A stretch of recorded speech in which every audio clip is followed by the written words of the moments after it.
For many years, I couldn't understand how I was supposed to experience God's peace when anxiety seemed to follow me wherever I went. It wasn't until I finally understood Philippians 4:7 that I realized I had been looking at God's peace way different than He ever intended. So, my hope for you today is that these three truths that I present from this verse will help you to understand it and God's peace differently too, especially when you don't feel peaceful. Welcome to the channel, my friend. Your presence here truly blesses my heart. In case we have not met yet, my name is Ashley, a mental health expert on a mission to help Christians heal nonstop anxiety using Christ-centered neuroscience without the typical just pray more advice. If this is the type of content that you've been looking for, consider subscribing. I would love to keep having the opportunity to pour into you every week.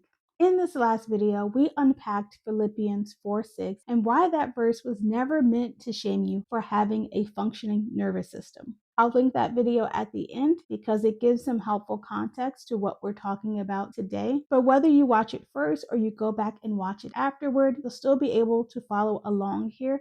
They bridge really well together to help us understand what Paul is saying in a section that is commonly quoted to people that experience ongoing anxiety. And thankfully, Paul doesn't just leave us with that do not be anxious instruction. He follows it with a promise, which is what we're talking about today.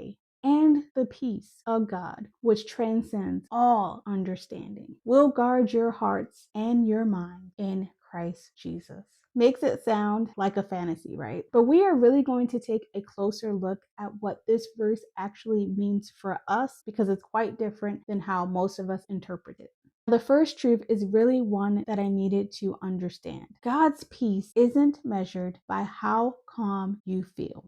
We tend to reduce peace to a feeling, but it means so much more than the way that we typically understand it. In everyday English, peace means a state of tranquility, quiet or calm, freedom from disturbance, or an absence of conflict. But the Greek word that Paul uses in this particular verse gives us a much richer illustration of peace, even though it does acknowledge calmness and absence of war and conflict as a part of the definition. However, it points to a wholeness that comes from alignment with God in the midst of the fragmentation sin has created. When sin entered the world, it affected our relationship with Christ. This kind of wholeness grows when our relationship with God reaches into every part of our lives, not just the parts that we consider spiritual. This means nothing in your life is off limits to God, even the parts you're tempted to hide or keep separate from Him.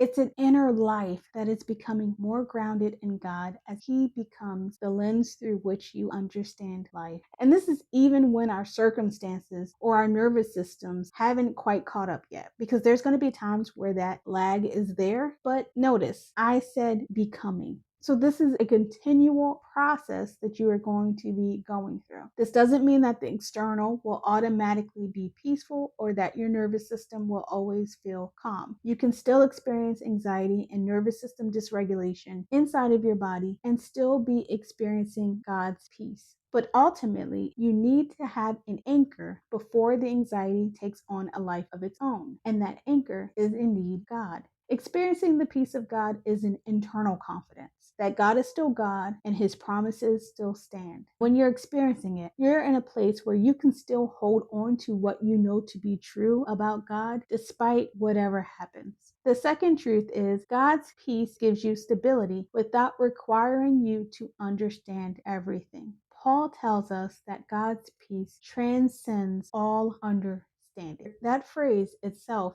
carries the idea of surpassing, exceeding, or going beyond what our human reasoning and logic can explain. There are aspects of God's peace that our human minds simply cannot fully comprehend. And when we accept that, there's a certain pressure that will be off of you. This matters because anxiety often makes us believe I need to understand what's happening before I can feel okay. But God's peace says you will be okay despite not understanding. What you think think will bring you peace may not be actually where you experience God's peace. From my experiences, God's peace really shows up when I'm in the deepest of the valleys. But let's just think about Paul for a moment. In the last video, I talked about the circumstances he was in when he wrote this letter to the Philippians. He was imprisoned or possibly under some type of house arrest. He was facing persecution, a very uncertain future, and a very real possibility of losing his life.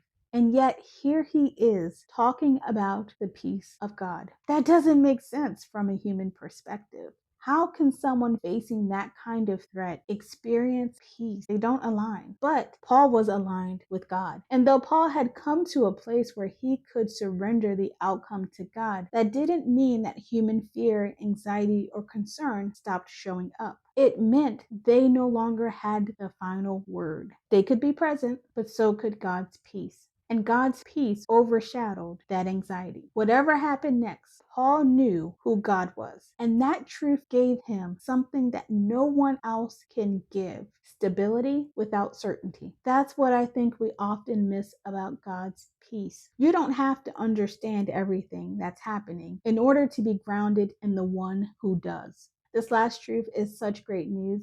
God's peace comes with God's safety. Now, let me make an important distinction.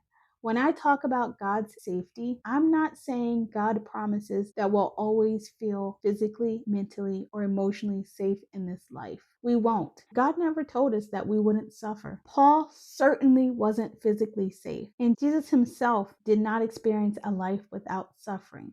The safety God gives us is deeper and more lasting than the kind of safety created by our circumstances.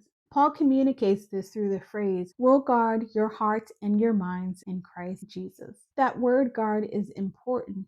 Paul is using language that would have been used in a military setting. It carries the idea of a garrison of soldiers being stationed to stand watch and defend against an invading force. There is so much that can overwhelm and unsettle our hearts and minds on a daily basis. So we need this type of protection. And notice what it guards: your heart and your mind. Paul is describing God's peace as something that stands guard over those very places. And that's a promise, my friend. That's not just a suggestion or God saying you might get this. God is saying that's a promise. But it doesn't mean that anxious thoughts will never enter your mind. It doesn't mean that you'll never feel afraid. But it does mean that anxiety doesn't have the authority to rule over your inner life. God's peace doesn't require you to first get your emotions and thoughts under control. So the next time anxiety shows up, could we just approach it a little bit differently and not immediately make it your enemy? What if you allowed that moment to become a signal to turn toward God instead? Like I said, nothing is off limits, not even your anxious moments. Tell God what's happening. Be specific. Tell him what you're afraid of. Tell him what your mind is saying to you. Tell him what your body is experiencing. And then say out loud what you already know to be true: who he is, what he has promised, and what he has already done. And I want you to do this even if everything else hasn't caught up yet. It will catch up. This is something I had to learn for myself.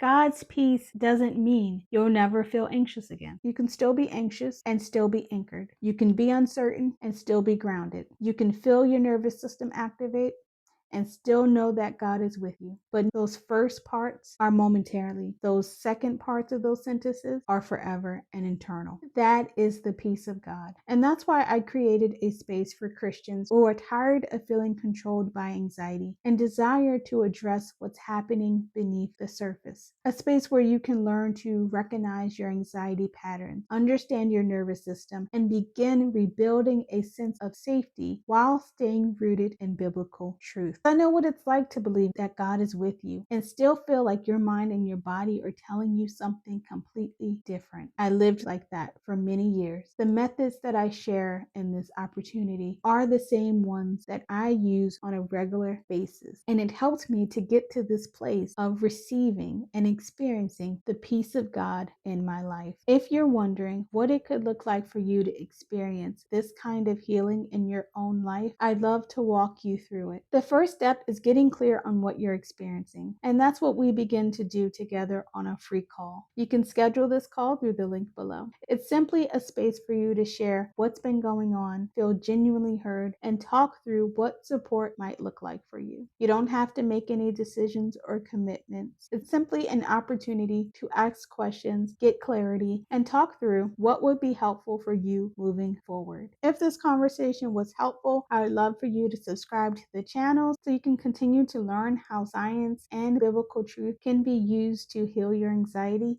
If you haven't watched the previous video on Philippians 4:6, it's right here for you. It will give you the foundation for everything that we talked about today and to help you see that passage in a completely different way. Thank you for spending time with me today.